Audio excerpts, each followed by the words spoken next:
My name is Odile and Faludi. I'm a starting customer conversations specialist. Each week I've been sharing my top 10 tips in starting customer conversations.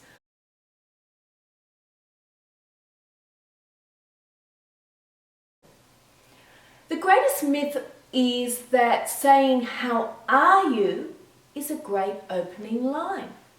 What happened the last time you picked up the phone and a complete stranger said, "How are you?" You immediately wanted to disconnect. Don't do it. You don't even know this person. Why would you be interested to know how they are? It sounds completely insincere.